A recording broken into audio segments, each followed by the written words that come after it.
Hi friends, welcome to our channel. ఈరోజు నేను 2025లో మలయాళం లాంగ్వేజ్లో రిలీజ్ అయినటువంటి ఒక మంచి థ్రిల్లర్ మూవీ స్టోరీని ఎక్స్ప్లెయిన్ చేయబోతున్నాను. అదే పతి రాత్రి. మూవీ మాత్రం చాలా ఇంట్రెస్టింగ్గా, లాస్ట్లో వచ్చే ట్విస్ట్ అయితే అస్సలు ఎక్స్పెక్ట్ చేయలేనట్టు ఉంటుంది. సో స్కిప్ చేయకుండా చివరి వరకు చూడండి. Now let's start our video.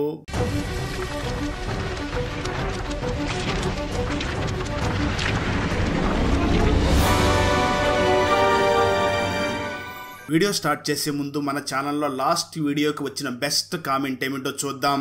And ఈ కామెంట్ నేను పర్సనల్గా సెలెక్ట్ చేసింది అయితే కాదు, సాఫ్ట్వేర్ ఆటోమేటిక్గా ఈ వీడియోని లైక్ చేసి కామెంట్ చేసిన బెస్ట్ కామెంట్ని ర్యాండమ్గా సెలెక్ట్ చేస్తుంది. So keep commenting. నెక్స్ట్ మీ కామెంటే సెలెక్ట్ అయ్యే ఛాన్స్ ఉంది. And thanks for commenting. Now let's start our video. Open చేస్తే మూవీ స్టార్టింగ్ సీన్లోనే కేరళలో ఉన్న ఒక అందమైన గ్రామంలో 5 మంది యువకులు డ్రగ్స్ తీసుకుంటూ ఉంటారు.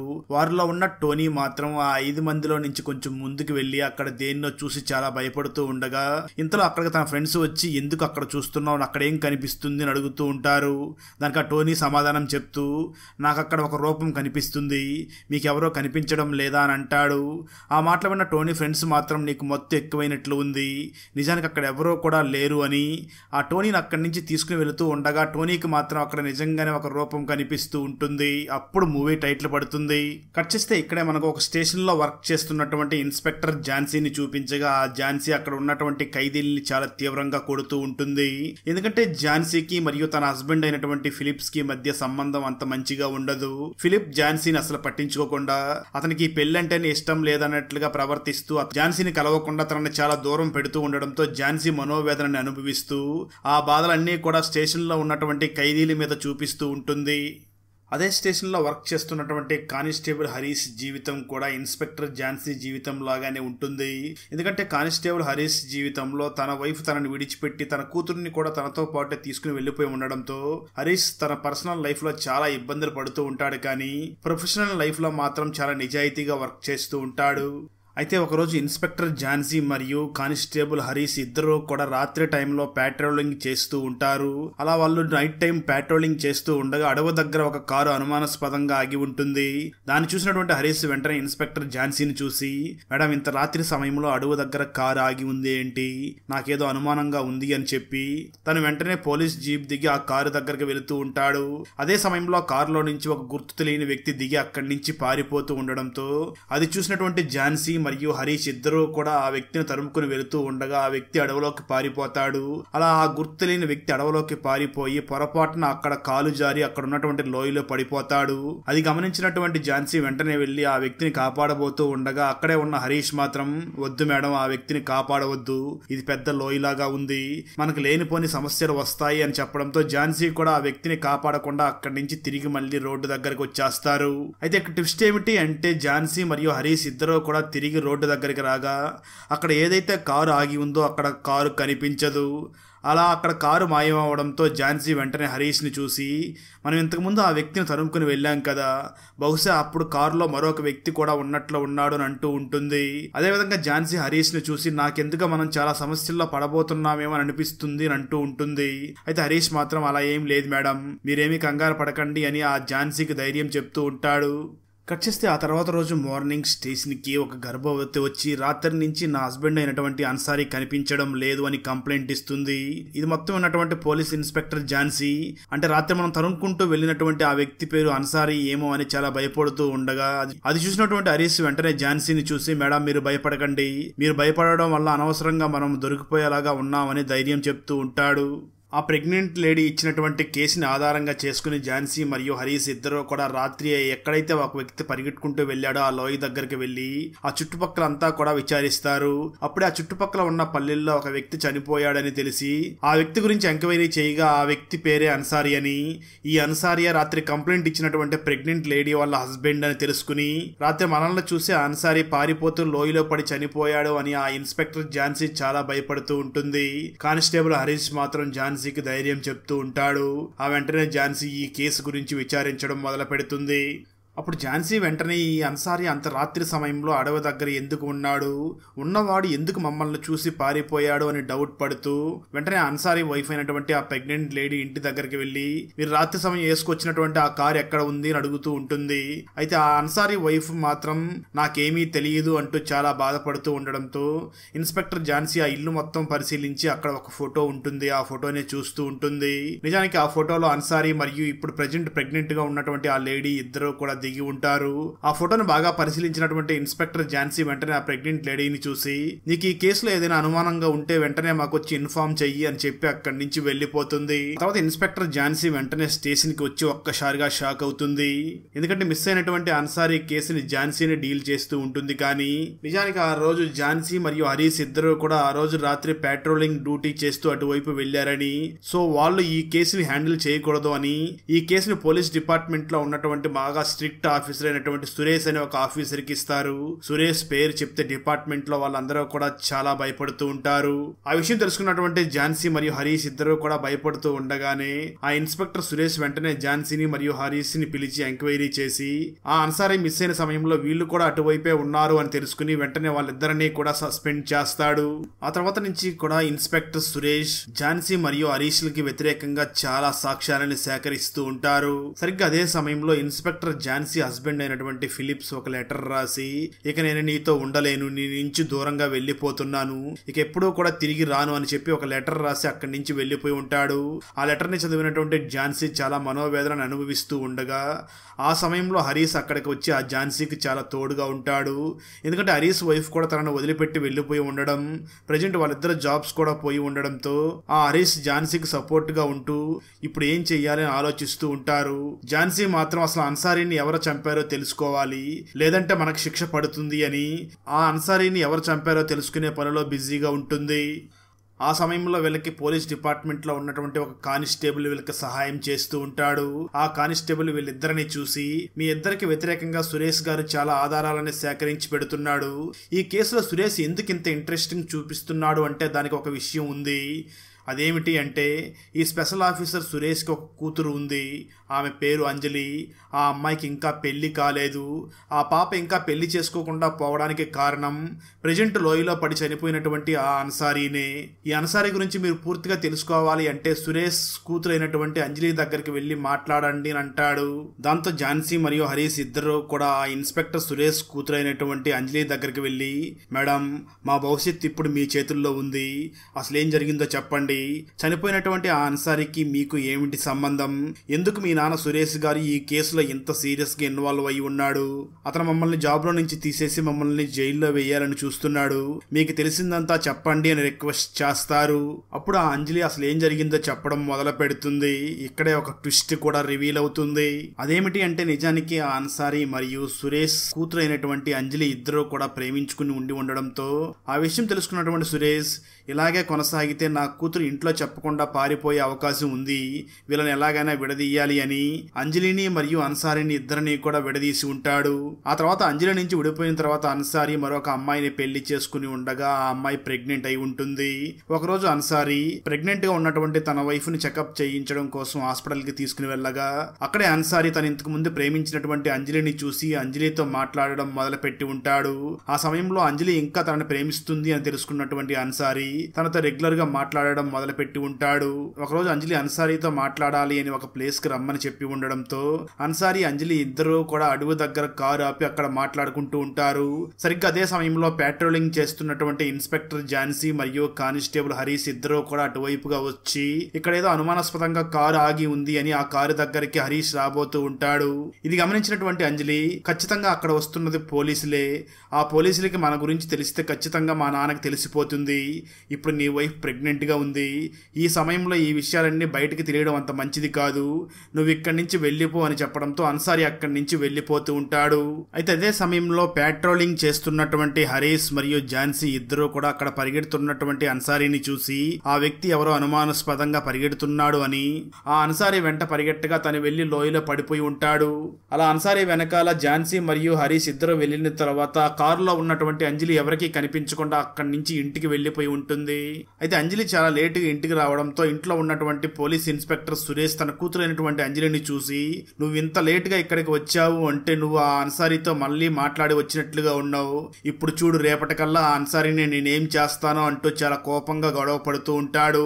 అలా జరిగిందంతా కూడా ఆ ఇన్స్పెక్టర్ కూతురైనటువంటి అంజలి సస్పెండ్ అయినటువంటి ఇన్స్పెక్టర్ ఝాన్సీ మరియు కానిస్టేబుల్ హరీష్ కి వివరించి, ఖచ్చితంగా ఆ రోజు మీరు అన్సారీని తరుముకుంటూ వెళ్లిపోయిన తర్వాత మీరు తిరిగి వచ్చిన తర్వాత అక్కడికి మా నాన్న అయినటువంటి సురేష్ వెళ్లి ఉంటాడు. ఖచ్చితంగా మా నాన్నే ఆ అన్సారీని చంపేసి ఉంటాడు అని డౌట్ గా చెప్తుంది. ఆ మాటలు విన్నటువంటి ఝాన్సీ మరియు హరీష్ ఇద్దరు కూడా ఆశ్చర్యపోతూ, అందుకే నా సురేష్ సార్ వచ్చి రాగానే ఈ కేసు మీద ఇంత ఇంట్రెస్ట్ చూపిస్తూ మమ్మల్ని జైలుకి పంపించాలని చూస్తున్నాడు అని వీళ్ళు చాలా ఆశ్చర్యపోతూ ఉంటారు.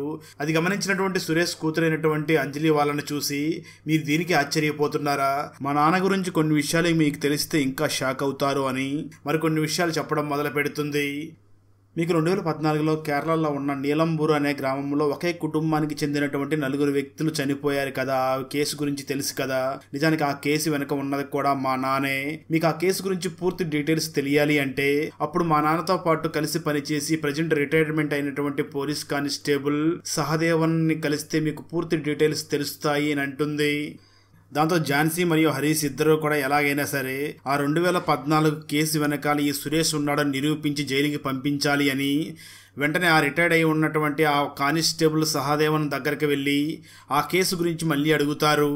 వీళ్ళని చూసినటువంటి ఆ సహదేవన్ ఒక్కసారిగా షాక్ అయ్యి, నేను ఆ కేసు తర్వాత పోలీస్ డిపార్ట్మెంట్ లో ఇంక ఉండకూడదు అనే రిటైర్మెంట్ ఇచ్చేసి ఎవరికీ తెలియకుండా వచ్చి ఇక్కడ బ్రతుకుతున్నాను, అయినా వీళ్ళు ఎలా కనిపెట్టి ఇక్కడికి వచ్చారు అని ఆశ్చర్యపోయి వీళ్ళని చూస్తూ ఆ కేసు గురించి వీళ్ళకి చెప్పడానికి చాలా సంకోచిస్తూ ఉంటాడు. అది గమనించినటువంటి హరీష్ వెంటనే ఆ సహదేవన్ ని చూసి, సార్, ఆ ఇన్స్పెక్టర్ సురేష్ అన్సారీని చంపడానికి మెయిన్ కారణం వాళ్ళ కూతుర్ని ప్రేమించడం కాదు, మరి ఏదో బలమైన కారణమే ఉండి ఉంటుంది. అదేమిటో చెప్పండి, లేదంటే ఆ ఇన్స్పెక్టర్ సురేష్ మా ఇద్దరిని కూడా జైల్లోకి పంపించాలని ప్రయత్నిస్తున్నాడు. అతని గురించి మీకు తెలిసిన నిజాలన్నీ కూడా మాకు చెప్పండి అని అడుగుతాడు. అప్పుడు ఆ సహదేవన్ వెంటనే తనకు తెలిసిన విషయాలన్నీ కూడా ఇన్స్పెక్టర్ ఝాన్సీ మరియు హరీష్ కి చెప్పడం మొదలు పెడతాడు. ఇప్పుడు చనిపోయినటువంటి అన్సారీ నిజానికి ఒక జర్నలిస్ట్ అయి ఉంటాడు. తను సహదేవన్ దగ్గరికి ఒక నెల రోజుల క్రితం వెళ్లి 2014లో నీలంబూర్ అనే గ్రామంలో ఒకే కుటుంబానికి చెందిన 4 చనిపోయారు కదా, ఆ కేసు గురించి చెప్పమని సహదేవన్ ని కలిసి కొంచెం సమాచారం తీసుకుని ఉండి ఉంటాడు. అప్పుడు ఆ సహదేవన్ అన్సారీకి అసలు 2014లో ఏం జరిగిందో చెప్పి ఉంటాడు. ఇక్కడే స్టోరీ 2014లో అసలు ఆ నీలంబూరు గ్రామంలో ఏం జరిగిందో చూపించడం జరుగుతుంది. ఒకరోజు జీవన్ అనే వ్యక్తి పోలీస్ స్టేషన్కి వచ్చి, ఇప్పుడు ఇన్స్పెక్టర్ గా ఉన్న సురేష్ అప్పుడు ఆ స్టేషన్ లోనే వర్క్ చేస్తూ ఉండగా ఆ సురేష్ దగ్గరికి వచ్చి నా కూతురు కనిపించడం లేదు అని కంప్లైంట్ ఇచ్చి ఉంటాడు. అయితే ఆ సురేష్ మాత్రం చాలా అసభ్యంగా మాట్లాడుతూ, నీ కూతురు మంచి వయసులో ఉంది, ఎవరితోనో ఇంట్లో నుంచి లేచిపోయి ఉంటుంది అని చాలా అసభ్యంగా మాట్లాడడంతో ఆ జీవన్ చాలా బాధపడుతూ ఇంటి దగ్గరికి బయలుదేరి వెళ్ళగా అప్పుడే పొద్దుటి నుంచి కనిపించినటువంటి జీవన్ కూతురు ఇంటి దగ్గరికి వచ్చి ఏదో విచిత్రంగా ప్రవర్తిస్తూ ఉంటుంది. అది చూసినటువంటి జీవన్ అసలు నా కూతురికి ఏమైంది అని ఆలోచిస్తూ ఉంటాడు. నిజానికి జీవన్ కూతుర్ని ఆ ఏరియాలో బాగా పలుకుబడి ఉన్నటువంటి రాజకీయ నాయకుడు కొడుకు తీసుకుని వెళ్లి తన మీద అత్యాచారం చేసి ఆ తర్వాత జీవన్ కూతుర్ని తీసుకుని వచ్చి ఇంటి దగ్గర వదిలిపెట్టి వెళ్లిపోయి ఉంటాడు. అయితే ఈ విషయం బయటకు తెలిస్తే చాలా పెద్ద ఇష్యూ అవుతుంది అని ఆ రాజకీయ నాయకుడు పోలీసులతో కలిసి ఈ విషయం బయటకు రాకుండా చూడండి అని చెప్పడంతో అప్పుడు అక్కడ పనిచేస్తున్నటువంటి సురేష్ బాగా ప్లాన్ చేసి ఒక ఐడియా వేస్తాడు. అదేమిటి అంటే ఈ జీవన్నే తన కూతురు మీద అత్యాచారం చేసి తన కూతుర్ని వేరే వాళ్ళకి అమ్మేయాలని చూస్తున్నాడు అని ఆ ఊరు మొత్తం కూడా ప్రచారం చేస్తాడు. దాంతో ఈ విషయం తెలుసుకున్నటువంటి జీవన్ చాలా మనస్తాపానికి గురయ్యి తన ఫ్యామిలీ మొత్తాన్ని కూడా ఇంట్లోకి తీసుకుని వెళ్లి ఆ ఇల్లు మొత్తాన్ని కాల్ చేసుకుని ఆ విధంగా ఆ ఇంట్లో ఉన్న మొత్తం 4 కుటుంబ సభ్యులు ఒకే రోజు చనిపోయి ఉంటారు. ఆ తర్వాత సురేష్ ఈ విషయం ఏమీ కూడా బయటికి రాకుండా ఆ రాజకీయ నాయకులకి చాలా సహాయం చేసి ఉంటాడు. అప్పుడు సురేష్ తో పాటు వర్క్ చేసినటువంటి కానిస్టేబుల్ సహదేవన్, నేను డిపార్ట్మెంట్ లో నా కళ్ళ ముందు ఇంత అన్యాయం జరుగుతున్నా నేనేమీ చేయలేకపోయాను, అటువంటిది ఈ డిపార్ట్మెంట్ లో ఇంక ఉండకూడదు అని తనకు తానుగా వాలంటరీ రిటైర్మెంట్ తీసుకుని అక్కడి నుంచి దూరంగా ఎవరికీ తెలియనటువంటి ఒక ప్లేస్ కి వెళ్లి జీవిస్తూ ఉంటాడు. అలాంటి సమయంలోనే జర్నలిస్ట్ గా ఉన్నటువంటి అన్సారీ అక్కడికి వచ్చి ఆ కేసు గురించి మొత్తం కూడా సహదేవన్ని అడిగి మొత్తం తెలుసుకుని వెళ్లిపోయి ఉంటాడు. అయితే సహదేవన్ స్టేట్మెంట్ మొత్తం అన్సారీ తెలుసుకున్నాడు అని పోలీస్ ఆఫీసర్ సురేష్ కూడా తెలుసుకుని ఈ విషయం బయటకు తెలిస్తే చాలా సమస్యలు వస్తాయి అని లోయలో తను పడిపోయిన తర్వాత అక్కడికి వెళ్లి ఆ అన్సారీని చంపేసి ఉంటాడు. అలా జరిగింది మొత్తం తెలుసుకున్నటువంటి ఇన్స్పెక్టర్ ఝాన్సీ మరియు హరీష్ ఇద్దరు కూడా సహదేవన్ ఇచ్చినటువంటి స్టేట్మెంట్ మొత్తాన్ని రికార్డ్ చేసుకుని తన డిపార్ట్మెంట్ కి సబ్మిట్ చేస్తారు. దాంతో ఆ తర్వాత రోజు మార్నింగ్ మార్నింగ్ 2014 నీలంబూరు ఘటన జరగడానికి మెయిన్ కారణం సురేష్ అని న్యూస్ వైరల్ అవుతుంది. ఆ తర్వాత సురేష్ ని అరెస్ట్ చేశారు అని బ్రేకింగ్ న్యూస్ ఒకటి టీవీలో టెలికాస్ట్ అవుతూ ఉంటుంది. సరిగ్గా అదే సమయంలో మనకు మూవీ స్టార్టింగ్ సీన్ లోనే టోనీ అనే ఒక యువకుడిని చూపించారు కదా. ఆ యువకుడు అక్కడ అడవిలో ఎవరో ఒక రూపాన్ని చూసి చాలా భయపడిపోయాడు కదా. ఇప్పుడు తను హాస్పిటల్లో ట్రీట్మెంట్ తీసుకుంటూ అక్కడ టెలికాస్ట్ అవుతున్నటువంటి ఈ సురేష్ న్యూస్ ని చూసి చాలా భయపడిపోతూ వెంటనే వెళ్లి డోర్ ని లాక్ చేస్తూ ఉంటాడు. ఇది మొత్తం అక్కడ గమనించినటువంటి ఒక నర్సు వెంటనే ఇన్స్పెక్టర్ ఝాన్సీకి ఫోన్ చేసి ఇన్ఫార్మ్ చేయడంతో ఇన్స్పెక్టర్ ఝాన్సీ అక్కడికి వచ్చి టోనీని కలిసి అసలు నీ ప్రాబ్లం ఏమిటి, ఎందుకు నువ్వు ఆ న్యూస్ ని చూడగానే ఆ విధంగా భయపడుతున్నావు అని అడుగుతూ ఉంటుంది. అప్పుడు ఆ టోనీ వెంటనే ఇన్స్పెక్టర్ ఝాన్సీని చూసి తను ఆ రోజు అడవిలో చూసినటువంటి రూపం గురించి నీట్ గా ఎక్స్ప్లెయిన్ చేస్తూ ఉంటాడు. అది మొత్తం విన్నటువంటి ఝాన్సీ వెంటనే ఆ టోనీకి మొదటగా ఇన్స్పెక్టర్ సురేష్ ఫోటోని చూపించి నువ్వు ఆ రోజు నేడుగా చూసింది ఇతన్నేనా అని అడుగుతుంది. ఆ ఫోటోలో ఉన్న సురేష్ ని చూసినటువంటి టోనీ మాత్రం ఇతన్ని కాదు అని అంటాడు. ఆ మాటలు విన్న ఝాన్సీ షాక్ అయ్యి వెంటనే అంజలి ఫోటోని కూడా చూపించి ఈ అమ్మాయిని చూసావా అని అడుగుతుంది. దానికి ఆ టోనీ ఈ అమ్మాయిని కూడా నేను చూడలేదు అని అంటాడు. సురేష్ ని మరియు అంజలిని చూడకపోతే మరి ఎవరిని చూసి ఉంటాడు అని ఇన్స్పెక్టర్ ఝాన్సీ వెంటనే మరొక ఫోటోని కూడా టోనీకి చూపించగా ఆ ఫోటోలో ఉన్నటువంటి మహిళని చూసినటువంటి టోనీ చాలా భయపడిపోతూ ఈమెనే మేడం, ఆ రోజు నేను నీడగా అక్కడ చూశాను, మీరిద్దరూ ఆన్సారిని తరుముకుంటూ వచ్చి వెళ్లిపోయిన తర్వాత ఈ అమ్మాయి అక్కడ నాకు కనిపించింది అని అంటాడు. అయితే ఇక్కడ మనకు ఆ ఇన్స్పెక్టర్ ఝాన్సీ ఎవరి ఫోటోని చూపించింది అన్నది మాత్రం ఇక్కడ చూపించరు. ఆ తర్వాత ఎవరి ఫోటో అనేది రివీల్ అవుతుంది. ఆ వెంటనే ఇన్స్పెక్టర్ ఝాన్సీ నేరుగా అన్సారీ వైఫ్ దగ్గరికి వెళ్ళి తనతో మాట్లాడుతూ తనకు ఒక రింగ్ని ఇస్తుంది. ఆ రింగ్లోని అన్ని ట్విస్ట్లు కూడా దాగి ఉంటాయి. అలా రింగ్ని ఝాన్సీ ఇవ్వడంతో ఆ రింగ్ని అన్సారీ వైఫ్ చాలా షాకింగ్ గా చూస్తూ ఉంటుంది. ఇక్కడ ఎవ్వరూ ఊహించలేనటువంటి ఒక భయంకరమైన ట్విస్ట్ కూడా రివీల్ అవుతుంది. అదేమిటి అంటే నిజానికి ఆ రోజు అన్సారీ లోయలో పడిపోయినప్పుడు అక్కడికి పోలీస్ ఆఫీసర్ సురేష్ వెళ్లి తనని చంపి ఉండడు. నిజానికి ఆ సమయంలో అక్కడికి అన్సారీ వైఫే అక్కడికి వెళ్లి ఉంటుంది. ఎందుకంటే అన్సారీ అక్కడ తన ఎక్స్ గర్ల్ ఫ్రెండ్ అయినటువంటి అంజలితో మాట్లాడడం అన్సారీ వైఫ్ చెట్టు చాటు నుంచి చాలా సీక్రెట్ గా చూసి ఉండి ఉంటుంది. ఎప్పుడైతే ఝాన్సీ మరియు హరీష్ ఇద్దరు కూడా అన్సారీని తరిమి అన్సారీ లోయలో పడిపోయిన తర్వాత అన్సారీని కాపాడకుండా అక్కడి నుంచి వెళ్లిపోతారు. అప్పుడు అక్కడికి వెళ్ళినటువంటి అన్సారీ వైఫ్ ఆ అన్సారీని కాపాడకుండా నాకు తెలియకుండా తన ఎక్స్ గర్ల్ ఫ్రెండ్ తో ఎఫ్ఐఆర్ నడుపుతున్నాడు అని చాలా కోపంగా తన భర్తని అతి కిరాతకంగా చంపేసి ఉంటుంది. ఇక్కడ మీకు ఒక డౌట్ రావచ్చు, అసలు అన్సారీ ఆ అంజలితో మాట్లాడుతున్న విషయం అన్సారీ వైఫ్ కి ఎలా తెలిసింది అని డౌట్ రావచ్చు. నిజానికి ఇదంతా కూడా అంజలి ఫాదర్ అయినటువంటి సురేష్ అన్సారీ వైఫ్ కి చెప్పి ఉంటాడు. తనెందుకు అలా చేసి ఉంటాడు అంటే 2014లో ఆ నీలంబూరు సంఘటన గురించి అన్సారీ మొత్తం తెలుసుకుని ఉన్నాడు కదా. ఈ విషయం బయటకు వస్తే తన జాబ్ పోతుంది. అదే విధంగా తన కూతురుతో మళ్ళీ ఈ అన్సార్ మాట్లాడుతూ ఉండడంతో వీటన్నిటి నుంచి బయటపడాలి అంటే ఖచ్చితంగా అన్సారీని చంపాలి. కానీ అన్సారీని మాత్రం నేను చంపకుండా వేరే వాళ్ళ చేతనే తనని చంపించి సైడ్ చేయించాలి అని అన్సారీ తన కూతురుతో ఎఫ్ఐఆర్ పెట్టుకున్నట్లుగా అన్సారీ వైఫ్ కి వెళ్లి చెప్పి ఉంటాడు. దాంతో అన్సారీ వైఫ్ కోపం తెచ్చుకుని అన్సారీని చంపేసి ఉంటుంది. ఆ విధంగా సురేష్ తన ప్లాన్ ప్రకారంగా అన్సారీ వైఫ్ చేతనే అన్సారీని చంపించేసి ఉంటాడు. నిజానికి అన్సారీ వైఫ్ అన్సారీని చంపే సమయంలోనే అడవులోకి డ్రగ్స్ తీసుకోవడానికి వచ్చినటువంటి టోనీ అక్కడ అన్సారీ వైఫ్ ని చూసి చాలా భయపడిపోయి ఉంటాడు. ఇప్పుడు ఝాన్సీ అన్సారీ వైఫ్ ఒక రింగ్ ఇచ్చింది కదా.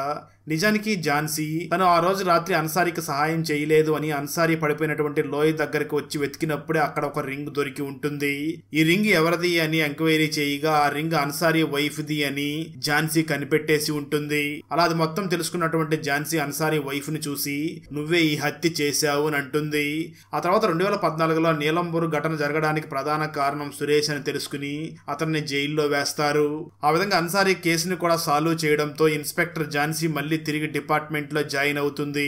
అక్కడతో ఈ మూవీ కూడా అయిపోతుంది. మిలిటరీ ఆఫీసర్ విజయ్ కొడుకు ఎలా చనిపోయాడు, చనిపోయిన విజయ్ కొడుకు ఎలా తిరిగి వచ్చాడు, తిరిగి వచ్చిన వ్యక్తి నిజంగానే విజయ్ కొడుకా కాదా, ఇండియన్ ఆర్మీకి ఇన్ఫర్మేషన్ ని పాస్ చేస్తున్నటువంటి ఐఎస్ఐ గ్రూప్ లో ఉన్నటువంటి ఆ వ్యక్తి ఎవరు, ఎందుకు ఆ వ్యక్తి ఇండియన్ ఆర్మీకి ఇన్ఫర్మేషన్ ని పాస్ చేస్తున్నాడు, ఇండియన్ ఆర్మీకి మరియు ఇండియన్ ఇంటెలిజెన్స్ వాళ్ళకి దొరకకుండా తిరుగుతున్నటువంటి ఆ మోసిన్ ఎవరు, ఆ మోసిన్ చివరికి ఇండియన్ ఆర్మీ వాళ్ళకి దొరికాడా లేడా, విజయ్ కొడుకు ఎందుకు తన తల్లినే షూట్ చేసి వెళ్లిపోయాడు, చివరికి విజయ్ ఫ్యామిలీ తన కొడుకుతో కలిశారా లేదా అన్నదే 2025లో హిందీ లాంగ్వేజ్ లో రిలీజ్ అయినటువంటి సార్జామీన్ మూవీ స్టోరీ.